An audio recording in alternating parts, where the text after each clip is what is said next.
Most welcome dear student. तो I think आप previous class attend किए होंगे, अगर नहीं किए हैं तो यहाँ पे आई बटन पे लिंक देखने को मिल जाएंगे, आप प्रीवियस क्लास की वीडियो जरूर देखेंगे। तो आज की क्लास में देखिए हम 81 क्वेश्चन से डिस्कस करेंगे, ठीक ना। इससे पहले जैसा हमने रिपीट किया, आई बटन पे यहाँ पे लिंक मिल जाएंगे, आप सभी देख लेंगे, 1 से लेकर 80 तक आप देख लेंगे, ठीक ना। सभी इंपॉर्टेंट ऑब्जेक्टिव हैं और सब्जेक्टिव हैं, दोनों हैं, ऑब्जेक्टिव सब्जेक्टिव आपका दोनों कवर हो जाएंगे, ठीक ना। आपके स्पेशल एग्जाम्स के लिए बनाए जा रहे हैं ये वीडियो, जैसा हमने पहले भी बता दिए थे, ठीक ना। अब देखिए ये सब क्वेश्चन जो है ना, हम यहाँ तक आपको बता दें कि इस वीडियो में आपका ऑब्जेक्टिव के साथ साथ सब्जेक्टिव भी कवर होते जाएंगे, ठीक ना डियर स्टूडेंट। आप ऑब्जेक्टिव के साथ साथ सब्जेक्टिव भी सीख लेंगे इस वीडियो में, लेकिन तब जब आप इस वीडियो को लास्ट तक देखेंगे, ठीक ना। मोस्ट इंपॉर्टेंट क्वेश्चंस इस वीडियो में होंगे, ठीक ना। हालांकि हम प्रीवियस वीडियो जितना भी है ना 1 से 80 तक में सभी में मोस्ट इंपॉर्टेंट हैं, ठीक ना, स्पेशल आपके एग्जाम्स के लिए हैं। अब देखिए ये सब क्वेश्चन जो है ना एग्जाम्स में 2 या 3 मार्क्स में भी पूछे जाते हैं डियर स्टूडेंट, ठीक ना। ऑब्जेक्टिव में आते हैं, मानते हैं ऑब्जेक्टिव में आते हैं, बट ऑब्जेक्टिव के साथ साथ जो है डियर स्टूडेंट कभी कभी 2 या 3 मार्क्स में पूछे जाते हैं, कभी कभी नहीं, बल्कि हम तो ये कहेंगे कि हमेशा ये रिपीट होते हैं ये सब क्वेश्चन, ठीक ना। और इनमें जितने भी क्वेश्चन हैं सभी रिपीट होते हैं। तो आइए हम स्टार्ट करते हैं, क्वेश्चन पे आ रहे हैं, ठीक ना डियर स्टूडेंट। आप लास्ट तक वीडियो को जरूर देखेंगे, तभी कुछ सीख पाएंगे, ठीक ना। देखिए क्या कह रहा है, यदि कोई रेखा, क्या समझ में आए ना, हम आपको एक एक टॉपिक पे एक एक वर्ड पे समझाते जाएंगे, ठीक ना, ताकि आपको कोई भी डाउट या कोई भी दिक्कत नहीं रहे, ठीक ना। क्या कह रहा है, यदि कोई रेखा, मतलब क्या समझा, कोई रेखा है, आओ हम समझते जाते हैं। चलिए हमने एक रेखा बना लिया, कहाँ बना लिया, चलो यहाँ पे हमने एक रेखा बना लिया ठीक ना, कोई डाउट नहीं होना चाहिए। उसके बाद किसी त्रिभुज, मतलब एक त्रिभुज भी, अच्छा किसी त्रिभुज की 2 भुजा, अच्छा आपको मालूम है त्रिभुज में कितना भुजा होते हैं डियर स्टूडेंट, बताएंगे हमें। त्रिभुज में 3 भुजा होते हैं, देखते हो ना, त्रिभुज में 3 भुजा। तो क्या कह रहा है यहाँ पे 2 भुजा, मतलब किसी त्रिभुज की 2 भुजा को एक ही अनुपात में विभाजित करती है। कौन करती है, मालूम चला क्या, रेखा करती है, यही रेखा करती है। क्या समझा हम, ये समझा हम कि कोई रेखा है, ये कोई रेखा है, ठीक ना। किसी त्रिभुज की, यही रेखा किसी त्रिभुज के 2 भुजाओं, 3 को भुजाएं, देख लो यहाँ पे 3 भुजाएं, कितने यहाँ पे 3 भुजा। तो 2 भुजाओं, हमने 2 भुजाओं को क्या करते हैं, एक ही अनुपात में विभाजित करती हैं। कैसे, देखो ये रेखा हमने यहाँ पे बना लिया, यहाँ ध्यान दो, यहाँ पे ये रेखा हमने यहाँ पे बना लिया। तो त्रिभुज अब हम बना लेते हैं, ये हम त्रिभुज बना लिया, बन गया त्रिभुज ना। इसका नाम रख दिया ए, और इसका नाम रख दिया बी, और इसका नाम सी। पहले हम समझ लेते हैं, उसके बाद ऑप्शन को ध्यान रखना है, ठीक ना। देखो यहाँ पे ए बी सी हमने नाम रख दिया ना। अब ये जो रेखा है डियर स्टूडेंट, ये रेखा हमारा क्या करना चाहिए, 2 भुजाओं को क्या करना चाहिए, 2 भुजाओं को एक ही अनुपात में विभाजित करना चाहिए, यानी टच करना चाहिए, या फिर ऐसे आप समझो, फिलहाल समझो टच करना चाहिए। तो देखो ये एक भुजा हुआ, एक ये भुजा, 2 भुजा को ये रेखा टच कर रहा है ना, टच कर रहे हैं ना, कवर कर रहे हैं ना। तो उसके बाद फिगर तो बना लिया, फिगर आपको समझ भी आ गया। तो वह रेखा तीसरी भुजा होगी, मतलब यह जो तीसरी रेखा या जो तीसरी भुजा होगी, तो वह तीसरी भुजा, ये वाले तीसरी भुजा, तो ये तीसरी भुजा क्या होगा, ऑप्शन ए के, ये तीसरी भुजा क्या होगा, वह तीसरी भुजा होती है लंब होगी, आधार बराबर होगी, समांतर या फिर समानांतर या फिर असमान होगी। जैसे हमने यहाँ पे आपको बताया कि यही तो रेखा है, ये रेखा है, और यहाँ पे एक त्रिभुज बना लिया, और ये रेखा क्या करते हैं डियर स्टूडेंट, यही रेखा हमारे 2 भुजाओं को क्या करते हैं, टच करते हैं, 2 भुजाओं को विभाजित करते हैं। देख रहे हो ये रेखा है, ये क्या है, ये रेखा है, कर रहे हैं ना, एक भुजा ये, एक भुजा ये, तो 2 भुजाओं को विभाजित कर रहे हैं। तो तीसरी भुजा कौन सा हो गया, बताओ, ये रहा तीसरी भुजा, ये हमारा, ये क्या है, ये तीसरी भुजा है, ये फर्स्ट भुजा, ये 2 भुजा, मतलब इन दोनों भुजा को ये टच कर रहा है, ये रेखा विभाजित कर रहे हैं। तो ये तीसरी भुजा जो होगा, यही पूछे गए हैं क्वेश्चंस में, वह रेखा तीसरी भुजा की क्या होगी, कौन सा, ये रेखा तीसरी भुजा के क्या होगी। देखो यहाँ पे अच्छे समझो, जल्दबाजी ना करना। वह रेखा मतलब कौन सा, ये रेखा, ये हमारा रेखा है, तो ये रेखा जो है ये तीसरी भुजा के क्या होगी, तीसरी भुजा ये है, तो देख रहे हो ये तीसरी भुजा के क्या होगी, समांतर होगी, क्या होगी, समांतर, एक दूसरे के समांतर है, पैरेलल है, ठीक ना। तो ऑप्शन नंबर कौन सा हो जाए, ऑप्शन नंबर सी। आई ना समझ में। अगर किसी को भी डाउट हो तो कमेंट सेक्शन आपके लिए इनेबल है, वहाँ पे आप अपना फीडबैक देंगे डियर स्टूडेंट, ठीक ना। अब हम नेक्स्ट क्वेश्चन सीख लेते हैं। इस वीडियो में आपका ऑब्जेक्टिव के साथ साथ सब्जेक्टिव भी कवर हो रहे हैं, ठीक ना, स्पेशल आपके एग्जाम्स के लिए हैं। कोई भी डाउट हो तो हमें जरूर बताएंगे कमेंट सेक्शन में। तो देखो यहाँ पे क्या कह रहा है, 82 नंबर क्वेश्चन है डियर स्टूडेंट। अगर आप नहीं देखें वो वीडियो तो देख लेंगे, ठीक ना, लेकिन पहले इस वीडियो का आप फुल देख लीजिए, ठीक ना, उसके बाद आप 80 से पहले वाले वीडियो देख लेंगे डियर स्टूडेंट। आइए हम समझ लेते हैं क्वेश्चन को। यदि द्विघात समीकरण, क्या है, क्वाड्रेटिक इक्वेशन है। क्वाड्रेटिक इक्वेशन आपको मालूम है क्या होता है, इस फॉर्म में होता है, इस टाइप्स में होते हैं, क्या होते हैं, ए एक्स स्क्वायर, और ये क्या होता है, ये हमारा कोई कॉफिशिएंट मतलब गुणांक होता है, कोई अचर होता है, तो एक्स स्क्वायर के प्लस बी एक्स, यहाँ पे बी हमारा, यहाँ पे एक्स का कॉफिशिएंट मतलब गुणांक होगा, प्लस सी इक्वल टू 0। ये हमारा फार्मूला होता है क्वाड्रेटिक इक्वेशन के विवेचक को हम किसके डिनोट, डी से डिनोट करते हैं, बताए थे, इस पर हम बताए थे प्रीवियस क्लास, आप जरूर देखेंगे, प्रीवियस क्लास की वीडियो जरूर देखेंगे। शून्य हो मतलब ये क्या हो, डी हमारा शून्य हो, मतलब डी का मान क्या निकला हो, शून्य हो, तो मूलों की प्रकृति होगी। अच्छा ये पूछा गया है। देखो इस पर हम उतना डिस्कस नहीं करेंगे डियर स्टूडेंट, क्योंकि हम प्रीवियस क्लास में बहुत डिस्कस किए हैं, ठीक ना। इसीलिए आपसे थोड़ा रिक्वेस्ट है कि आप प्रीवियस क्लास जरूर देखेंगे वीडियो, ठीक ना, उसमें हमने अच्छे से इसको बता रखे हैं, ठीक ना, बहुत अच्छे से बता रखे हैं। इस पर जितने भी सब्जेक्टिव और ऑब्जेक्टिव बनते हैं, चाहे वो 5 मार्क्स में रहे या 3 मार्क्स के पूछे जाए, या फिर 2 मार्क्स में पूछे जाए, या फिर 1 मार्क्स में पूछे जाए, तो सभी आपका कवर हो जाएंगे, वो वीडियो देख लेंगे, ठीक ना। 75 और 80 के बीच में होंगे, ठीक ना, या 82 है ना, 75 और 80 के बीच वाले क्वेश्चन देख लेंगे। तो देखिए ऑप्शन देख रहे हैं ना, हमें उम्मीद है कि आप ये क्वेश्चन बना भी लिए होंगे, ठीक ना। ऑप्शन ऑब्जेक्टिव का ऑप्शन चूज कर लिए होंगे। क्या कह रहा है, समान और वास्तविक, जैसे ऑप्शन ए में देख रहे हो। ऑप्शन बी में क्या है, असमान और वास्तविक। एंड ऑप्शन सी में क्या है, कोई वास्तविक मूल नहीं, मतलब कि मूल वास्तविक नहीं है, और इनमें से असमान और काल्पनिक। तो ये तो रॉन्ग है, ये तो होते नहीं, यही 3 कंडीशन होते हैं। तो हमने बताया था आपको समान और वास्तविक कब होगा, और असमान और वास्तविक कब होगा मूल, और वास्तविक नहीं होगा कब। और थोड़ा सा हम डिस्कस कर लेंगे, ज़्यादा तो नहीं बट थोड़ा सा, लेकिन इतना हम डिस्कस कर लेंगे इस पर कि आपका ये समझ आ जाएंगे, ये क्वेश्चन आपको अच्छे से समझ आ जाएंगे। आओ हम डिस्कस कर लेते हैं थोड़ा। तो क्या कह रहा है डी स्टूडेंट, यदि डी ग्रेटर देन जीरो, मतलब क्या, मतलब डी का मान जो भी आएगा वो शून्य नहीं आएगा, मतलब क्या, मतलब पॉजिटिव आएगा, निगेटिव भी नहीं आएगा, मतलब जीरो से बड़ा आएगा। जीरो से बड़ा कौन कौन होगा जल्दी बताओ हमें, 1 होगा, 2 होगा, 3 होगा, सिमिलरली इन्फिनाइट तक होगा, लेकिन पॉजिटिव होगा, ठीक ना। तो इस सिचुएशन में हम कहेंगे, इस परिस्थिति में हम क्या कहेंगे कि मूल वास्तविक और असमान है। क्या होगा, मूल वास्तविक और असमान है। लेकिन यहाँ पे इफ एंड ओनली, ठीक ना, इफ एंड ओनली वाले कंडीशन फॉलो होते हैं, मतलब necessary and sufficient condition follow होते हैं, मतलब कि बोथ इंप्लाई जिसको आप कहते हो। मतलब कि अगर ये हमसे पूछा जाए डी ग्रेटर देन जीरो होगा, मतलब डी का मान कोई पॉजिटिव होगा, जैसे कोई भी पॉजिटिव 30, 40, 50, 1000 कुछ भी, तो उस सिचुएशन में हम क्या कहेंगे, मूल वास्तविक और असमान है। लेकिन हमसे क्या पूछा गया है, हमसे डी का मान जीरो पूछा गया है, मतलब डी क्या होगा, डी हमारा जीरो होगा, ना तो पॉजिटिव होगा ना ही नेगेटिव होगा, लेकिन जीरो होगा। तो इस सिचुएशन में मूल क्या होगा ये पूछा गया है। तो इसका मतलब ये वाले यहाँ पर लागू नहीं होगा, ठीक ना, यहाँ पे फॉलो नहीं किया। और इसमें क्या कहता है, यदि D great less than zero, मतलब लेस देन मतलब क्या, मतलब नेगेटिव, मतलब जीरो से छोटा। आप बताओ जीरो से छोटा कौन कौन नंबर होते हैं या कौन कौन संख्या होते हैं, नेगेटिव ही होगा ना। जीरो से छोटा कौन होगा, -1 होगा, -2 होगा, या -1/2 या -3/2, ये सब होगा, मतलब नेगेटिव वाला होगा। तो जीरो डी का मान अगर नेगेटिव आ जाए, जैसे -10 या -20 या -30 आ जाए, इस प्रकार से, सिमिलरली इस प्रकार से, तो इस सिचुएशन में हम क्या कहेंगे, मूल वास्तविक नहीं है। क्या कहेंगे, मूल वास्तविक नहीं है। या आपसे ये पूछा जाए ऑब्जेक्टिव में कि बताओ मूल वास्तविक नहीं होगा, तब डी का मान क्या होगा, तो डी का मान जीरो से छोटा होगा। क्या होगा, जीरो से छोटा, मतलब नेगेटिव होगा। अब डी क्या होता है, डी हमारा यही होता है, b² - 4ac, इसी को हम डी बोलते हैं, ठीक ना। अब देखो ये वाले हुआ क्या, सेकंड नंबर यहाँ पे फॉलो नहीं किया, क्योंकि यहाँ पे बोल रहा है, क्योंकि यहाँ पे क्या बोल रहा है, जीरो हो, डी हमारा क्या हो, जीरो हो, ना तो पॉजिटिव ना तो नेगेटिव। तो ये तो पॉजिटिव के लिए हो गया भैया, और ये क्या हो गया, ये नेगेटिव के लिए हो गया, ठीक ना। तो इस सिचुएशन में हम कहेंगे मूल वास्तविक नहीं है। तो क्या होगा मूल, तो यहाँ पे देखो डी = 0, यदि डी का मान 0 आ जाए, तो इस सिचुएशन में हम कहेंगे मूल वास्तविक और बराबर है, मतलब मूल वास्तविक और समान है। यदि आपसे पूछा जाएगा कि बताओ मूल वास्तविक और बराबर है, तो इस सिचुएशन में हम फार्मूला क्या बोलेंगे कि डी = 0, मतलब क्या, मतलब b² - 4ac = 0। तो हमसे यही तो पूछा गया है कि यहाँ पे विवेचक मतलब डी क्या है, डी शून्य हो, डी हमारा डी क्या होगा, डी शून्य हो। तो इस सिचुएशन में ऑप्शन कौन हो जाएगा, मूल वास्तविक और समान है। तो कौन सा होगा बताओ, आपका मूल वास्तविक और समान है, मतलब ये समान और वास्तविक है, या वास्तविक और समान है, दोनों एक ही हुआ। तो ऑप्शन नंबर ए हो जाएगा। आया ना समझ में डी स्टूडेंट, कमेंट सेक्शन में जरूर बताना कि आया कि नहीं, ठीक ना डी स्टूडेंट। नहीं अगर समझ में आया तो हम नेक्स्ट वीडियो में आपको अच्छे से समझाएंगे, ठीक ना डी स्टूडेंट। लेकिन उम्मीद करते हैं समझ में आ गए होंगे डी स्टूडेंट। आइए नेक्स्ट क्वेश्चन पे। डी स्टूडेंट देखिए नेक्स्ट क्वेश्चन क्या है, 83 नंबर क्वेश्चन है, √3/√12। देखिए कितना इंपॉर्टेंट क्वेश्चन है और इजी क्वेश्चन है। यह एक संख्या है, मतलब ये कौन सा संख्या है, रेशनल नंबर है क्या, इरेशनल नंबर है, और यहाँ पे देख रहे हो ना काल्पनिक, और इनमें से कोई नहीं। तो काल्पनिक तो आप होगा नहीं, आप श्योर हैं काल्पनिक नहीं होंगे, या तो परिमेय संख्या होंगे, या तो अपरिमेय संख्या होंगे, या तो इनमें से कोई नहीं होंगे। तो अब हम इसको समझ लेते हैं, डिस्कस कर लेते हैं। हम जानते हैं बहुत सारे स्टूडेंट ने इसका ऑप्शन चूज कर भी लिए होंगे, ठीक ना, लेकिन फिर भी जो बहुत सारे ऐसे स्टूडेंट हैं जिनको समझ नहीं आएंगे, तो उस भाई को हम समझाना चाहते हैं, सिखाना चाहते हैं। तो आइए हम यहाँ पे डी स्टूडेंट डिस्कस कर लेते हैं। तो हमें क्या दिया है, यहाँ पे आओ, यहाँ पे देखो √3/√12, याद रखना, ध्यान में रखना, √3/√12 ध्यान में रखना इसे। अब देखो यहाँ पे √3, अब यहाँ 12 था, √12 था ना, अब √12 कहाँ गया मालूम चला, क्या √12 की जगह 2√3 हम कैसे लिख दिया, आओ समझ लेते हैं। देखो ये हम 12 का क्या किया, ये गुणनखंड किया, वो वर्गमूल विधि वाले होते हैं ना गुणनखंड, जानते हो आप 7 क्लास से पढ़ते आ रहे हैं ये। तो इसको हम क्या करेंगे, 2 से, तो यहाँ पे 6 मिला, 2 से 3 मिला, तो इसलिए √12 को हम क्या लिख सकते हैं, रूट मतलब यहाँ रूट है तो रूट, और यहाँ पे 12 को हम क्या लिखें, 2 × 2 × 3, देख रहे हैं 2 × 2 × 3। तो अब देखो रूट में जोड़ा लगते हैं, क्या लगते हैं, जोड़ा, मतलब यहाँ पे 2 कितने हैं, 2 को है, तो इनमें से एक बाहर आ गया, और यहाँ पे 3 तो एक ही को है, मतलब ये रूट के अंदर ही रह गए, तो रूट अंदर। तो 2 × √3, मतलब इसको लिख सकते हैं 2 × √3, क्या लिख सकते हैं, 2 × √3। तो हम √12 को क्या लिख सकते हैं डी स्टूडेंट, 2 × √3 लिख सकते हैं। ओके आया समझ में। तो हम 12 की जगह, √12 की जगह क्या लिखेंगे, 2 × √3। अब देखो ये √3 कैंसिल हो गया, मालूम चला डी स्टूडेंट, ये √3 कैंसिल हो गया। तो क्या बचा, कुछ नहीं, ऊपर में तो 1 बचा, और नीचे क्या, कुछ नहीं 2, मतलब 1/2। अब 1/2 तो हमारा p/q के फॉर्म में है, मतलब क्या, परिमेय संख्या हो गया। ऑप्शन कौन सा डी स्टूडेंट मालूम चलाना, ऑप्शन ए परिमेय संख्या। आइए नेक्स्ट क्वेश्चन पे, ठीक ना।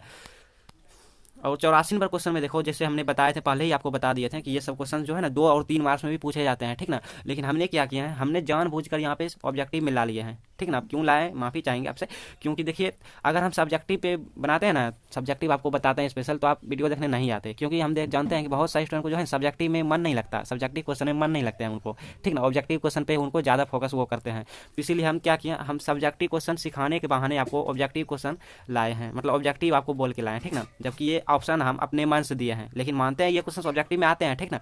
लेकिन हमारा टारगेट है आपको ऑब्जेक्टिव के साथ साथ सब्जेक्टिव भी सिखाना, क्योंकि बहुत सारे स्टूडेंट सब्जेक्टिव से भागते हैं, पीछा छुड़ा लेते हैं, लेकिन आपको सब्जेक्टिव से पीछा नहीं छुड़ाना, ठीक ना। ये क्वेश्चन 2 और 3 मार्क्स में पूछे जाएंगे डियर स्टूडेंट, इसलिए हम आपको अच्छे से सिखाएंगे।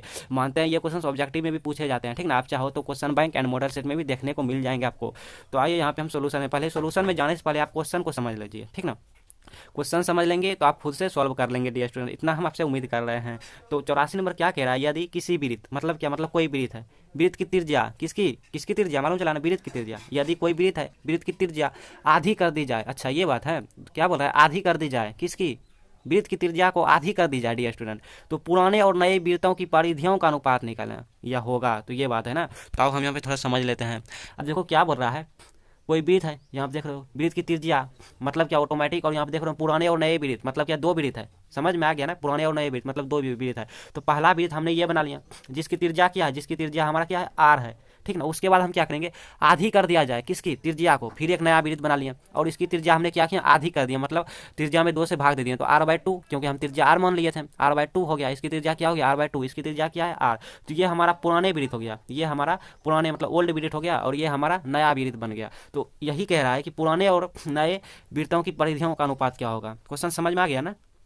आइए सोल्यूशन पे आते हैं। तो देखिए हमने यहाँ पे एक वृत्त बना लिया और एक वृत्त यहाँ बना लिया, ये वृत्त हमारा पुराना वृत्त है और जिसकी त्रिज्या क्या है, आर है, किसी वृत्त की त्रिज्या आर है, मतलब पहले ये वृत्त आए हैं आर वाले, ठीक ना। उसके बाद हम त्रिज्या को क्या किया, आधी कर दिए, तो पुराने और नए वृत्त की त्रिज्या, तो नए वृत्त की परिधियाँ निकालने बोल रहे हैं, तो नए वृत्त की त्रिज्या हमारा r/2 हो गया, क्यों, आधी कर दिया, और पुराने वृत्त की त्रिज्या तो आर हमारा ऑलरेडी गिवन है डियर स्टूडेंट। तो यहाँ पे देखो हम फिगर बना लेंगे, आपको भी एग्जाम्स में फिगर बनाना, कि ये हमारा पहले वृत्त हुआ और ये दूसरे वृत्त हुआ। आप यूँ कह सकते हो कि ये हमारे पुराने वृत्त हुआ, ये हमारा नया वृत्त हुआ, और जानते हो कि क्वेश्चन में दिया है पुराने वृत्त की त्रिज्या कितना, आर है, मतलब त्रिज्या दिया है और त्रिज्या को हमने आर मान लिया, देख रहे हो यहाँ पे वृत्त की त्रिज्या मतलब त्रिज्या है और त्रिज्या को हमने आर मान लिया, जैसा आप जानते हो। फिर उसके बाद हम आधी कर दिया जाए, तो उसके बाद हम आधी करेंगे, तो इसके बाद आधी कर दिए, मतलब देख रहे हो यहाँ पे त्रिज्या आधी कर दी जाए तो क्या होगा, त्रिज्या/2 होगा, मतलब आधा करना मतलब उसका 2 से भाग देना, त्रिज्या/2, और त्रिज्या को हमने यहाँ पे आर लेट कर लिया, मान लिया है, तो r/2 हो गया डियर स्टूडेंट ना। तो ये हमारा त्रिज्या कितना दे गया, r/2, किसका, नए वृत्त की त्रिज्या, और पुराने वृत्त की त्रिज्या क्या है, आर है।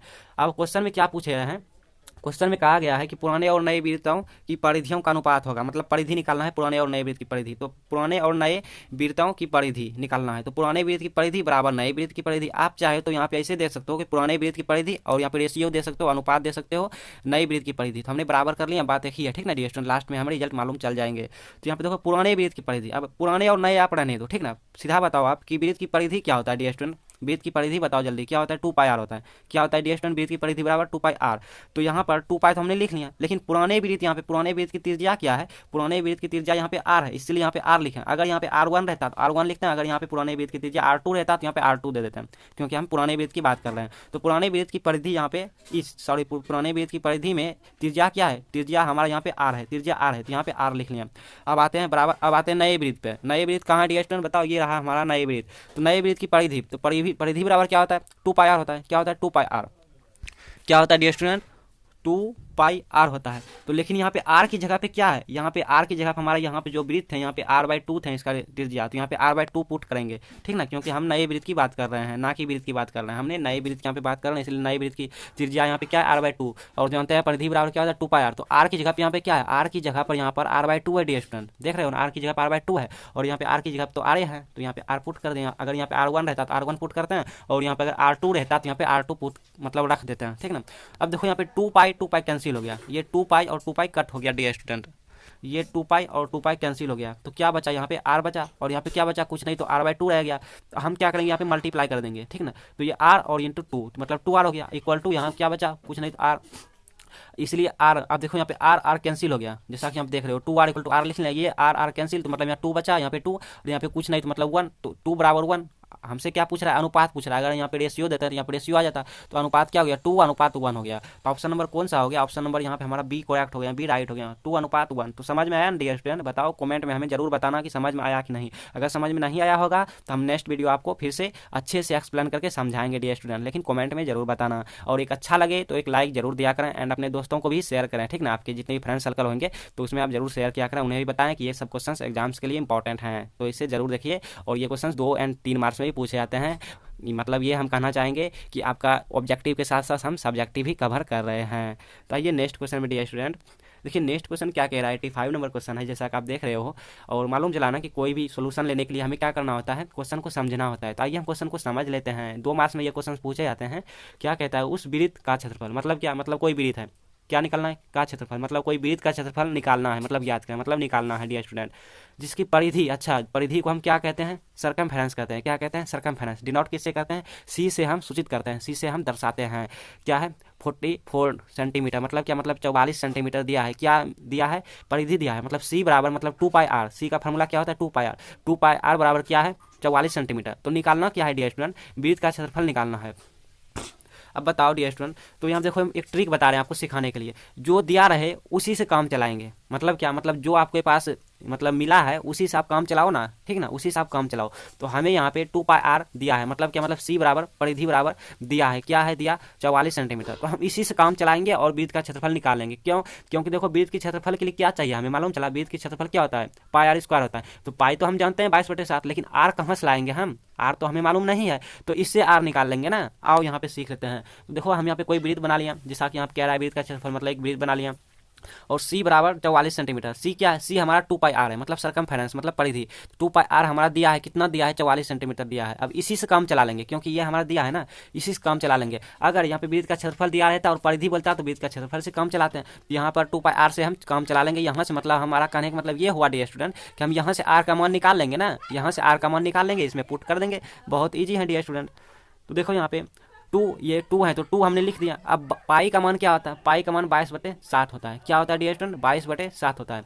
फिर यहाँ पे गुना, सभी में गुना है, फिर गुना आर है तो आर लिख दिया। अब इक्वल टू कितना, 44 है, 44 लिख दिया। सेंटीमीटर हटा दो आप, सेंटीमीटर अभी कैंसिल कर दो, 44 लिख दिया। यहाँ तक आपको कोई डाउट नहीं होना चाहिए डियर स्टूडेंट मेरे ख्याल से, ठीक ना। जिस स्टूडेंट को कोई भी प्रॉब्लम या कोई दिक्कत हो तो हमें कमेंट सेक्शन में जरूर बताएंगे, ठीक ना। तो हम उम्मीद कर रहे हैं कोई भी आपको डाउट नहीं होंगे, क्योंकि हम बहुत एक्सप्लेन कर रहे हैं, ठीक ना। अब नेक्स्ट स्टेप देखिए, नेक्स्ट स्टेप में क्या है कि 2 × 22 × r, मतलब ये भी r जो है ना, ये अपर में है, ये भी ऊपर में है। तो हम सबको क्या करेंगे, ऊपर वाले को ऊपर में गुना कर देंगे, नीचे वाले को नीचे में। तो ये 2 × 22 किया कितना, 44, और 44 × r किया कितना मिला, 44 × r मिला। और नीचे क्या, नीचे कुछ नहीं, तो यहाँ पे 7 मिल गया, और इक्वल टू कितना, 44 है। अब हम क्या करेंगे, ये कोने कोने मल्टीप्लाई कर देंगे, ठीक ना। तो आओ यहाँ पे, अब देखो यहाँ पे 44 × r, इसके नीचे कुछ नहीं तो कितना है, 1 है, तो 1 है, मतलब ऐसे है। इसके नीचे कुछ नहीं तो 1 है, तो ये मल्टीप्लाई इससे होगा, ये मल्टीप्लाई इससे होगा। तो यहाँ पे 44r × 1, तो यहाँ पे 44r, और ये इक्वल टू अब 44 × 7 करेंगे, जानते होगे ये आप करना है 44 × 7। तो इसलिए r का मान निकालना है, हमारा टारगेट यही कि r का मान यहाँ से निकालना है, और कुछ भी हाई भी नहीं ना, आर निकालना है। तो आर इक्वल टू क्या होगा, 44 और गुना 7 डिवाइडेड बाय, ये 44 यहाँ पे मल्टीप्लाई में है तो यहाँ पे डिवाइड में आ गया। अब ये 44 कैंसिल हो गया ना, देखो ये ऊपर में भी नीचे में, तो ये कट गया। तो कट छट के क्या मिला, 7 मिला, और 7 यहाँ पे सेंटीमीटर अब लगा देते हैं, ठीक ना, 7 सेंटीमीटर। तो आर कितना मिला, आर हमारा 7 सेंटीमीटर मिला। बस यही तो हमें चाहिए, आर बराबर 7 सेंटीमीटर। अब हम निकाल लेंगे वृत्त का क्षेत्रफल आसानी से। अब देखो हम जानते हैं, क्या जानते हैं कि जैसा कि यहाँ पे आर बराबर कितना मिला, 7 सेंटीमीटर, आर बराबर 7 सेंटीमीटर। एक वृत्त बना लिया, तो यहाँ से आर मालूम चल गया कितना, 60 सेंटीमीटर, 7 सेंटीमीटर, लेकिन पहले हमें मालूम नहीं थे, तो इसलिए हम नया वृत्त बना लिया। आप नहीं भी बना सकते हो। अब वृत्त का क्षेत्रफल, यहाँ वृत्त के क्षेत्रफल हम जानते हैं, क्या जानते हैं, πr², यही हमें निकालना है। तो πr², पाई का मान बताओ, 22/7 रख दिया, और इंटू अब आर की जगह पे 7 रख दिया, देख रहे हो, आर की जगह पे 7, इसका होल स्क्वायर। अब होल स्क्वायर का मतलब होता है कि 2 बार लिखना, 7 × 7 लिखना। एक साथ कैंसिल हो गया, देख रहे हो यहाँ पे एक कैंसिल, तो यहाँ पे एक साथ बच गया। तो कितना, 22 × 7, तो 22 × 7 मतलब मल्टीप्लाई कितना, 154 आया सेंटीमीटर स्क्वायर। अब स्क्वायर क्यों आया, क्योंकि यहाँ पे एरिया बोल रहे हैं निकालने, ठीक ना। अगर वॉल्यूम बोलते हैं, मतलब आयतन बोलते हैं, तो यहाँ पे क्यू हो जाता है, क्षेत्रफल बोल रहे हैं तो यहाँ पे स्क्वायर देना होगा, ठीक ना। तो यहाँ पे 1 से डिनोट करते हैं, ये बराबर कितना, πr² फॉर्मूला होता है, और यही हमने क्या निकाल लिया, 154 सेंटीमीटर स्क्वायर निकाल लिया, ठीक ना। तो ये हमारा आंसर राइट हो गया। कौन सा 154, कहाँ पे ढूंढो, अब देखो कौन सा है, 154 सेंटीमीटर होल स्क्वायर, ऑप्शन में कौन सा, बी। तो उम्मीद करते हैं ये भी क्वेश्चन आपको समझ में आ गए होंगे, इंपॉर्टेंट है। आइए नेक्स्ट क्वेश्चन पे डियर स्टूडेंट, देखिए क्या कह रहे हैं, नेक्स्ट क्वेश्चन भी अच्छे से समझिए। 2 मार्क्स में पूछे जाते हैं, कभी कभी 3 मार्क्स में पूछ दिए जाते हैं, और कभी कभी ऐसा होता है कि 5 नंबर में भी पूछ दिए जाते हैं। तो क्या कहते हैं डियर स्टूडेंट, बराबर आयतन मतलब बराबर वाला आयतन है एवं बराबर वृत्ताकार। अच्छा, बराबर आयतन और बराबर वृत्ताकार सम्मेलन है। अच्छा, मतलब एक वृत्ताकार सम्मेलन है और एक लंबवृत्तीय शंकु है। अच्छा अच्छा, तो ये बात है। मतलब एक बेलन है, बेलन कैसा है, बेलन वृत्ताकार है। बेलन कैसा है डियर स्टूडेंट, बेलन वृत्ताकार है, मतलब वृत्त के आकार के है। और एवं शंकु, शंकु कैसा है, शंकु हमारा लंबवृत्तीय है, मतलब लंबा भी है और थोड़ा वृत्तीय है, ठीक ना। तो यहाँ पे उसकी ऊंचाइयों का अनुपात निकालना है, ठीक ना। तो ऑप्शन देख रहे हो, ऑप्शन अभी रहने दो, आप ऑप्शन रहने दो, आप चाहो तो खुद से रब करके बना सकते हो, ठीक ना। ऑप्शन रहने दो। आइए हम यहाँ पे क्वेश्चन पा जाते हैं। तो पहले फिगर इससे निकाल लेते हैं, ठीक ना। देखिए क्या कह रहा है, बराबर आयतन मतलब आयतन दोनों का क्या है, इन दोनों का क्या आयतन बराबर है, ठीक ना। एवं बराबर वृत्ताकार सम्मेलन। अब देखो वृत्ताकार बेलन कैसा है, बेलन तो सम है, सम मतलब क्या, बराबर होता है, मतलब बराबर है बेलन, जैसे ये और ये, ठीक ना, दोनों इक्वल है, ये भी। और वृत्ताकार है मतलब गोलाकार है, जैसे कोई सिलेंडर ले लो, जैसे एलपीजी वाला सिलेंडर होता है ना, तो उस तरफ गोलाकार है, ठीक ना, चरखुट नहीं है। एवं लंबवृत्तीय शंकु, शंकु कैसा है, शंकु लंबा है, मतलब लंबवृत्तीय, लंबा हमने बना लिया। शंकु कैसा है, शंकु लंबा है, ठीक ना, देख रहे हो ना, लंबवृत्तीय शंकु है। तो उसकी ऊंचाइयां निकालना है। तो अब यहाँ पे सम्मेलन का आयतन, सम्मेलन का आयतन बराबर लंबवृत्तीय शंकु का आयतन, ठीक ना। यहाँ पे सम्मेलन का आयतन और यहाँ पे क्या, बराबर शंकु का आयतन, क्योंकि यहाँ पे देखो आयतन बोल रहा है ना, क्या बराबर आयतन मतलब क्या बोल रहा है, बराबर आयतन, समझ आ रहा है ना, बराबर आयतन। तो यहाँ पे हम क्या करेंगे, आयतन बराबर कर लेंगे, कर लिया ना, इसका भी आयतन बराबर और इसका भी आयतन यहाँ पे बराबर कर लिया दोनों का। तो अब सम्मेलन का आयतन मतलब बेलन का आयतन जल्दी बताओ क्या होता है, पाई पाई आर स्क्वायर होता है। बेलन का आयतन क्या होता है स्टूडेंट, पाई आर स्क्वायर होता है। और लंबवृत्तीय शंकु का आयतन, लंबवृत्तीय भी हटाओ, शंकु का आयतन जल्दी बताओ, 1/3 पाई आर स्क्वायर एच, ये होता है। तो अब देखो यहाँ पे पाई और आर दोनों का बराबर है, तो पाई पाई कैंसिल, मतलब पाई पाई कट गया, आर स्क्वायर भी यहाँ पे कट गया, ठीक ना। तो क्या बचा यहाँ पे, और एच है तो एच भी कैंसिल हो गया, मतलब इतना पूरा हमारा कैंसिल कट गया, ये हमारा इतना और ये हमारा इतना कैंसिल हो गया। तो यहाँ पे कुछ नहीं बचा, कुछ नहीं तो 1 बचा। अब यहाँ पे ये भी कैंसिल हो गया, तो 1/3 यहाँ पे बच गया। अब हम इसे मल्टीप्लाई करेंगे, 3 गुना 1 मतलब 3 इक्वल टू यहाँ पे 1, तो 3 इक्वल टू 1। तो अनुपात यहाँ पे पूछ रहा है, रेशियो पूछ रहा है ना, तो 3:1 हो गया। ऑप्शन नंबर कौन सा, 3:1 कहाँ है ढूंढो, ऑप्शन ए हो गया 3:1। तो आया ना क्वेश्चन समझ में, उम्मीद करते हैं ये भी क्वेश्चन आपको समझ में आ गए होंगे। डियर स्टूडेंट कमेंट में जरूर बताएं, ठीक ना। और अगर आप नए हैं तो सब्सक्राइब कर लीजिएगा, ठीक ना। सब्सक्राइब नहीं किए हैं, सब्सक्राइब करके नोटिफिकेशन जो आएंगे बेल नोटिफिकेशन, उसको आप इनेबल कर लेंगे, ऑल कर लेंगे, ठीक ना। हमारे जितने भी वीडियो जाएंगे इंपॉर्टेंट, आपके फोन में नोटिफिकेशन जाते रहेंगे और आप देख पाएंगे, ठीक ना। एंड अपने दोस्त को भी शेयर करें, इन्वाइट करें उसे भी बताएं, ठीक ना। तो आइए हम नेक्स्ट क्वेश्चन पर डिस्कस कर लेते हैं। देखिए ये भी क्वेश्चन इंपॉर्टेंट है डियर स्टूडेंट, आपके लिए इंपॉर्टेंट क्वेश्चन से लाए हैं सभी। तो क्या कह रहा है, त्रिभुज एबीसी में, अच्छा मतलब क्या समझे हम, ये समझे कि कोई त्रिभुज है और त्रिभुज का नाम क्या है, एबीसी है। मतलब त्रिभुज एबीसी में यदि डीई, अच्छा मतलब ई भी है, डीई भी है, ठीक ना। इस त्रिभुज के अलावा डीई भी आ गया, अब कैसे है वो भी बताएंगे। डीई समांतर बीसी है, अच्छा मतलब डीई समांतर बीसी है, तो ए डी बटे डी बी, और यहाँ पे 3/5, मतलब ए डी का मान कितना 3 और डी बी का मान कितना है 5 है, तथा ए का भी मान दिया है 1.8 सेंटीमीटर हो। तो ए सी बराबर होगा, मतलब ए सी निकालना होगा। ऑप्शन देख रहे हो ना। तो अब हम कुछ समझ लेते हैं क्या कह रहा है, जरा समझो। त्रिभुज एबीसी में तो हमने एक त्रिभुज चलो बना लेते हैं, और इस त्रिभुज का नाम क्या रखें डियर स्टूडेंट, इस त्रिभुज का नाम रख दिया ए, और यहाँ पे बी और यहाँ पे सी, जैसा यहाँ पे देख रहे हो त्रिभुज एबीसी में। उसके बाद यदि डीई क्या, इसका मतलब समझ रहे हो, इसका मतलब समांतर होता है, क्या होता है समांतर। डीई बीसी के समांतर है, किसके समांतर है, बीसी के। तो ये तो बीसी है मतलब इसके समांतर है, तो समांतर मतलब यहाँ पे एक रेखा है और इसका क्या नाम है, डी ई है, ठीक ना। अब देखो समांतर हो गया, ये रेखा और इसके समांतर हो गया, मतलब डी ई समांतर बी सी हो गया, जो कि यहाँ पे दिया है, तो इसको भी हम पार कर लें। अब ए डी का मान यहाँ पे ए है, ये डी है, तो ये कितना मान होगा, ए डी का मान कितना 3 है, और डी बी का मान 5 है, मतलब ये वाला कितना, ये वाला 5 है। और ए ई देख रहे हो ना, ए ई कितना 1.8, मतलब ये वाला 1.8 यहाँ पे गिवन है, तो ये ए सी पूरे निकालना है। तो जैसा कि यहाँ पे आप आ जाओ, यहाँ पर अच्छे से समझाने के लिए आ जाओ यहाँ पे डियर स्टूडेंट। सॉल्यूशन देख रहे हो, एक त्रिभुज है, हमने त्रिभुज बना लिया, ए बी सी नाम रख दिया, और डी ई जो है ये समांतर है किसके, बी सी के, डी ई समांतर है बी सी के, क्वेश्चन में गिवन है मतलब दिया है।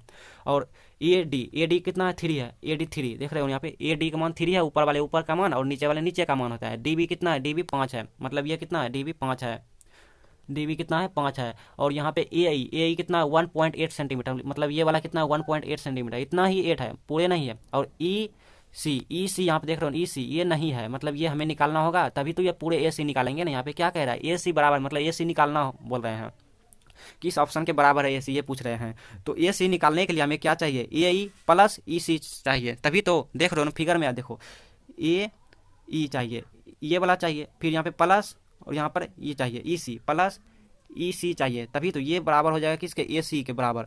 तो ए सी निकालने के लिए हमें क्या चाहिए डियर स्टूडेंट, मालूम चलाना, ए सी निकालने के लिए यहाँ से यहाँ पूरे निकालने के लिए ई और सी चाहिए, क्योंकि ये मिल जाएगा तब दोनों को हम क्या करेंगे, ऐड करेंगे, इसको और इसको हम क्या करेंगे, जोड़ देंगे, तो यहाँ से यहाँ पूरे निकल जाएगा। समझ रहे हो ना डियर स्टूडेंट।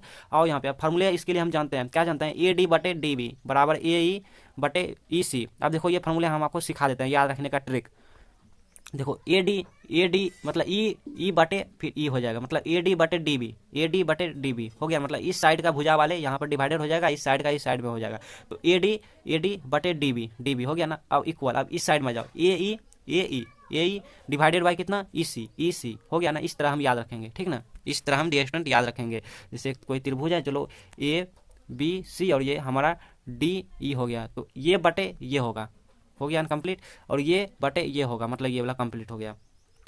अब देखो यहाँ पर ए डी का मान कितना है, 3 है, 3 है यहाँ पे, ए डी का मान 3, इसके जब 3 रखेंगे, और डी बी का मान कितना 5 है, जैसा कि आप यहाँ भी देख रहे हो, यहाँ भी कह सकते हो, ठीक ना। और ए ई का मान कितना है, ए ई का मान 1.8 है, तो 1.8 इसकी जगह रख दिया। और ई सी का मान कितना, ई सी का मान कुछ नहीं है, मतलब ई सी हमें निकालना है, तो ई सी निकालना है। अब ये मल्टीप्लाई कर दिया कोना कोनी, ठीक ना, ऐसे ऐसे मल्टीप्लाई कर दिया, यहाँ पे 3 गुना ई सी इक्वल टू 5 गुना मतलब 1.8, तो 5 गुना 1.8, तो इसको हम गुना करेंगे तो 9.0 आएगा, ठीक ना, कितना आएगा, 9.0 आएगा, यहाँ पे 9.0 आएगा। तो इस तरह अब देखो यहाँ पर आप गुना करने जानते हैं, ठीक ना, गुना कर सकते हैं, ऐसे करेंगे गुना, 5 और यहाँ पे 0.0 दे देंगे, और यहाँ पे 1.8 दे देंगे, ऐसे यहाँ पे गुना करेंगे, ठीक ना, ऐसे। तो आप जानते हैं इसमें कोई डाउट नहीं, देखो नहीं तो 18 पंचे कितना हुआ, 90 हुआ, तो 90 लिख दिया, लेकिन एक अंक के बाद यहाँ पे एक अंक यहाँ पे पॉइंट है, तो यहाँ पे एक अंक पॉइंट रहने दिया, तो ये आप जानते होंगे, ठीक ना, इजी है। अब देखिए यहाँ पे 3 ई सी इक्वल टू कितना मिला, 9 मिला, मतलब पॉइंट के बाद जितने भी जीरो रहे वो कैंसिल हो जाता है, ठीक ना, पॉइंट के बाद जीरो को नहीं देखा जाता, वो कैंसिल, भूल जाओ उसे। तो यहाँ पे 9 मिला सिर्फ, तो ई सी बराबर कितना हो गया, 9 डिवाइडेड बाई 3 मतलब कितना, 3 मिला, तो ई सी कितना मिलेगा, 3 मिला, मतलब क्या 3 मिला। अब यही तो चाहिए हमें, तो ए सी बराबर क्या चाहिए, ए सी बराबर ए ई प्लस ई सी चाहिए, देख रहे हो यहाँ पे ए सी निकालना है, ए सी निकालना है, तो हम क्या चाहिए, ए ई प्लस ई सी चाहिए, इसका मान और इसका मान हम क्या करेंगे, जोड़ देंगे, ए ई निकल जाएगा। तो ए सी बराबर क्या हुआ डियर स्टूडेंट, ए ई प्लस ई सी, तो अब ए सी का मान कितना है, सॉरी ए ई का मान कितना 1.8 है, और ई सी का मान हमने निकाल लिया 3, इन दोनों को ऐड करेंगे तो कितना मिला, 4.8 मिला, ठीक ना। इसको अब ऐड ऐसे करेंगे, 1.8 और यहाँ पे 3, और यहाँ पे कुछ नहीं तो 0.0 तो दे सकते हैं ना, 3 को हम लिख सकते हैं, 3 को हम क्या लिख सकते हैं, 3 को लिख सकते हैं 3.0, ठीक ना। तो यहाँ पे ऐड करेंगे तो यहाँ पे क्या मिला, 4.8 मिला, तो ए सी कितना मिला, 4.8 सेंटीमीटर मिला। यही हमसे क्वेश्चन में पूछ रहे हैं कि ए सी किसके बराबर होगा, तो मालूम चला ना, ए सी किसके बराबर होगा, 4.8 सेंटीमीटर के बराबर होगा, ऑप्शन नंबर डी। उम्मीद करते हैं ये भी क्वेश्चन आपको समझ में आ गए होंगे, या पहले से जानते हैं तो और अच्छी बात है। हम यहाँ पे सीख लिए कि फुल मार्क्स लेने के लिए कैसे हमें बनाना होगा एग्जाम्स में, डिटेल से एक्सप्लेन यानी विस्तार से करना होगा, इसी प्रकार से देख रहे हो ना कितना फिगर के साथ यहाँ पे आपको भी एग्जाम्स में बनाना होगा। अगर 2 या 3 मार्क्स में पूछ दिया जाए तभी आपको फुल मार्क्स मिलेंगे, नंबर कट नहीं होंगे डियर स्टूडेंट। आइए 88 नंबर क्वेश्चन क्या कह रहा है, यदि अल्फा बाई 4 इक्वल टू कितना 15 डिग्री, तो √3 इंटू कोसेक अल्फा का मान होगा। देखो यहाँ पे अल्फा की जगह थीटा भी रह सकता है, ठीक ना। तो उम्मीद करते हैं ये क्वेश्चन आप खुद से बना लेंगे, ठीक ना। तो हम यहाँ से क्या करेंगे, अल्फा का मान यहाँ से निकाल लेंगे, तो अल्फा इक्वल टू कितना मिला, 4 गुना 15 मतलब कितना 60 डिग्री, अल्फा का मान कितना मिला 60 डिग्री, और ये 60 डिग्री को यहाँ पे रख देंगे, तो √3 इंटू कोसेक 60 डिग्री, ठीक ना। तो हो जाएगा कितना 2/√3, और √3 कैंसिल, मतलब ऑप्शन 2 हो जाएगा, ऑप्शन बी हो जाएगा। आओ यहाँ पे सीख लेते हैं, देखो यहाँ पे इसको यहाँ पे हम ऐसे लिख सकते हैं, अल्फा इक्वल टू 4 गुना 15, ठीक ना। इस 4 को हम यहाँ पे कर दिया मल्टीप्लाई, कितना मिल गया 60 डिग्री मिल गया, तो अल्फा बराबर कितना मिला 60 डिग्री, अल्फा बराबर कितना 60 डिग्री। अब देखो यहाँ पे क्वेश्चन पे देखो क्या क्वेश्चन पूछ रहे हैं, √3 इंटू कोसेक अल्फा, ये पूछे जा रहे हैं डियर स्टूडेंट। तो यहाँ पे ना √3 इंटू कोसेक अल्फा की जगह हमने क्या निकाले हैं 60 डिग्री, मतलब 60 डिग्री यहाँ पे पुट कर दिया, अल्फा की जगह पे हमने यहाँ पे अल्फा की जगह पे 60 डिग्री रख दिया, तो √3 इंटू है तो इंटू मतलब मल्टीप्लाई। अब कोसेक 60 डिग्री का मान आप खुद जानते हो, आप जानते हो, ठीक ना। कोसेक 60 डिग्री का मान क्या होता है, 2/√3 होता है। अब ये √3 कैंसिल हो गया, ये √3 हमारा कैंसिल हो गया, कितना बचा, कुछ नहीं बचा, तो यहाँ पे 2 बच गया ना। ऑप्शन में कौन सा हो गया, बी, ऑप्शन में कौन सा, बी। तो उम्मीद करते हैं ये भी क्वेश्चन आपको समझ आ गए होंगे डियर स्टूडेंट। आइए नेक्स्ट क्वेश्चन पे डिस्कस कर लेते हैं। देखो ये भी क्वेश्चन 2 नंबर या 3 नंबर में पूछे जाते हैं, बहुत सारे स्टूडेंट क्या करते हैं एग्जाम्स में छोड़ छाड़ के आ जाते हैं, लेकिन आपको नहीं छोड़ना, आपको बना के ही आना। क्या बोले हम, आपको बना के ही आना। तो आप तब बनाओगे ना जब आप पहले से जानते होगे, या फिर आप यहाँ आओ सीख लेते हैं, नहीं जानते हैं कोई बात नहीं, यहाँ पे सीख लेते हैं ना हम, है ना। तो आइए यहाँ पे सीखते हैं क्या कह रहा है, यदि R1 तथा R2 मतलब क्या, आप देखो R1 क्या होता है, R1 त्रिज्या होता है, R2 भी क्या है, त्रिज्या है, और यहाँ पे खुद दे दिया है ऑलरेडी, यहाँ पे गिवन है, ठीक ना। यदि R1 तथा R2 हमारा त्रिज्याओं मतलब क्या, एक से अधिक त्रिज्या, तो सच में यहाँ पे एक से अधिक है, मतलब 2 को त्रिज्या है, त्रिज्याओं वाले दो वृत्त, अच्छा दो वृत्त हैं, सही बात है, एक त्रिज्या ये एक त्रिज्या ये, मतलब दो वृत्त बनेंगे, दो वृत्तों के क्षेत्रफल का योग, अच्छा क्षेत्रफलों का योग यहाँ पे। तो आर त्रिज्या वाले वृत्त का क्षेत्रफल मतलब यहाँ पे तीन वृत्त निकल दिया है हमारे, ठीक है। यहाँ पे टोटल कितना वृत्त है, टोटल तीन वृत्त है। तो यहाँ पे एक R1 त्रिज्या वाला वृत्त है, एक R2 त्रिज्या वाला वृत्त है और एक R त्रिज्या वाला वृत्त है, ठीक ना। तो यहाँ पे हम क्वेश्चन में क्या समझें कि R1 त्रिज्या वाले वृत्त और R2 त्रिज्या वाले वृत्त, इनका क्षेत्रफल निकालेंगे। इनका क्षेत्रफल क्या होगा, जल्दी बताओ, इनका क्षेत्रफल क्या होगा, पाई आर स्क्वायर होता है, लेकिन यहाँ पे पाई R1 स्क्वायर होगा, यहाँ पे पाई R2 स्क्वायर होगा। इन दोनों को क्या करेंगे, ऐड करेंगे, इन दोनों को यहाँ पे योग, देख रहे हो क्षेत्रफलों के योग, मतलब इन दोनों को जोड़ेंगे। जोड़ने के बाद तीसरे वृत्त के बराबर होगा, कह रहे हैं तीसरे वृत्त के बराबर होगा, मतलब आर त्रिज्या वाले वृत्त के बराबर होगा। आओ यहाँ पे एक फिगर हम समझाते हैं आपको। ये हम वृत्त बना लिया और इसकी त्रिज्या क्या है, जल्दी बताओ। इसकी त्रिज्या R1 है डियर स्टूडेंट, क्या R1, और एक फिर हम वृत्त बना लिया, इसकी त्रिज्या क्या है, R2 है। और इन दोनों को हम क्या करेंगे, जोड़ देंगे। जोड़ने पर हमारा तीसरे वृत्त के बराबर हो जाएगा। तीसरे जो वृत्त है यहाँ पर, ठीक है ना, यहाँ पे तीसरे जो वृत्त होगा, इसकी त्रिज्या क्या है, इसकी त्रिज्या R है, तो इसके बराबर होगा। तो यही पूछे रहे हैं, तो क्षेत्रफल के बराबर होगा, क्षेत्रफल करने के बराबर होगा। आओ यहाँ पे समझ लेते हैं। ऑप्शन अभी आप रहने दो, ठीक है ना, ऑप्शन रहने दो, ऑप्शन पे ध्यान नहीं देना। आप सीख लोगे तो आप खुद से ऑप्शन निकाल लोगे। आओ यहाँ पे सीख लेते हैं डियर स्टूडेंट। तो देखिए यहाँ पे, यदि R1 तथा R2 त्रिज्या वाले दो वृत्त, यहाँ तक रहने दो, ठीक है, हम बना लिया। एक वृत्त यहाँ बना लिया, एक वृत्त यहाँ बना लिया। आप इसको भी भूल जाओ, इसको भी भूल जाओ, ठीक ना। इसको देखो, तो R1 त्रिज्या वाला एक वृत्त बना लिया, R2 त्रिज्या वाला एक वृत्त बना लिया। जैसा कि आप यहाँ पे देख रहे हो, R1 त्रिज्या, R2 त्रिज्या वाले दो वृत्त, दो वृत्त तो है ना, एक वृत्त ये और एक वृत्त ये, दो वृत्त बन गया। और इनका नाम क्या है, R1 त्रिज्या वाला एक वृत्त, और इनका नाम है R2 त्रिज्या वाला एक वृत्त, दो वृत्त हो गया ना। उसके बाद इन दोनों वृत्तों के क्षेत्रफलों का योग, अच्छा मतलब क्षेत्रफलों का योग, योग मतलब क्या, योग मतलब जोड़, क्या प्लस, तो क्षेत्रफलों का प्लस। चलो क्षेत्रफलों का हमने क्या करेंगे, प्लस कर लेंगे, इसका क्षेत्रफल निकाल के प्लस कर लेंगे। तो आर त्रिज्या वाले वृत्त के क्षेत्रफल के बराबर होगा, मतलब तीसरे वृत्त के क्षेत्रफल के बराबर होगा। तो ऑप्शन क्या हो जाएगा, अच्छा तो ये बात है। देखो हम तीसरे वृत्त बना लिया, मतलब क्या, मतलब आर त्रिज्या वाला वृत्त बना लिया, ठीक ना। आर त्रिज्या इसका है, आर त्रिज्या वाला एक वृत्त बना लिया। तो अब इस दोनों का क्षेत्रफल निकालने के बाद इसके क्षेत्रफल के बराबर होगा, तो ये कह रहा है। तो हम क्या करेंगे, यहाँ पे देखो दिया है क्वेश्चन में कि R1 तथा R2 त्रिज्या वालों दो वृत्तों का क्षेत्रफलों का योग। तो हम क्षेत्रफल का योग पहले निकाल लेते हैं, किसके, दोनों वृत्तों के क्षेत्रफल का योग निकाल लेते हैं। तो देखो हम पहले वृत्त का क्षेत्रफल जल्दी बताओ। वैसे आप जानते हो ना, वृत्त का क्षेत्रफल क्या होता है डियर स्टूडेंट, वृत्त का क्षेत्रफल होता है पाई आर स्क्वायर। लेकिन यहाँ पे R की जगह पे क्या है, यहाँ पे R की जगह पे R1 है, ठीक है ना। यहाँ पे R की जगह पे क्या है, R1 है, तो यहाँ पे pi r square, sorry pi R1 square, pi R1 square, देख रहे हो यहाँ पे पाई R1 स्क्वायर, ये इसके लिए है। फिर क्या कह रहा है, दोनों को जोड़, मतलब इन दोनों को योग करेंगे, क्षेत्रफलों का योग। तो क्षेत्रफल तो यही है ना, प्लस मतलब यहाँ पे जोड़, फिर इसका क्या, पाई R2, क्योंकि इसका त्रिज्या क्या R2 है, तो R2 का होल स्क्वायर, समझ आया ना, ये क्षेत्रफल इसके लिए है। तो इक्वल टू तीसरे वृत्त का भी क्षेत्रफल के बराबर होगा। तीसरे वृत्त का क्षेत्रफल क्या होगा, पाई आर स्क्वायर, क्योंकि यहाँ त्रिज्या क्या R है, तो इसलिए R हो गया। अगर यहाँ पे R3 रहता तो R3 दे देता है। तो ये इसके लिए हो गया, ये इसके लिए हो गया, ये इसके लिए हो गया क्षेत्रफल के। अब इन दोनों के योग के तीसरे वृत्त के बराबर होना चाहिए, तो हमने यहाँ पे वही किया, योग कर दिया, जोड़ दिया। देखो अब यहाँ पे पाई इसमें कॉमन आ रहा है डियर स्टूडेंट, इसमें भी पाई इसमें भी पाई, तो हम क्या करेंगे, बाहर ले लेंगे, पाई बाहर ले लिया। तो यहाँ पे क्या बचा, R1 बचा, R1 का होल स्क्वायर बचा, फिर प्लस तो R2 का होल स्क्वायर इक्वल टू कितना, पाई आर स्क्वायर। अब इसमें भी पाई कॉमन लिख सकते हो, या फिर इसको ऐसे रहने दो, ठीक ना। तो हमने ऐसे लिख लिया, आप चाहो तो यहाँ भी ऐसे भी रहने दे। तो यहाँ पे पाई कैंसिल, पाई क्या होगा, पाई यहाँ पे कट हो जाएगा डियर स्टूडेंट, ये पाई कैंसिल हो गया। तो क्या बचा यहाँ पर, तो R1 का होल स्क्वायर प्लस R2 का होल स्क्वायर इक्वल टू कितना, R का होल स्क्वायर, कितना मिला, option number C, option number C यही हो गया। तो उम्मीद करते हैं कि ये भी क्वेश्चन आपको समझ आ गए होंगे डियर स्टूडेंट। तो ऑप्शन नंबर कौन सा, ऑप्शन नंबर सी, R1, ठीक है ना, यही तो है ना, R1 का होल स्क्वायर प्लस R2 का whole square equal to R का होल स्क्वायर, तो ऑप्शन नंबर सी हो गया। तो ये क्वेश्चन ध्यान में रखेंगे, उम्मीद करते हैं ये भी क्वेश्चन आपको समझ में आ गए होंगे।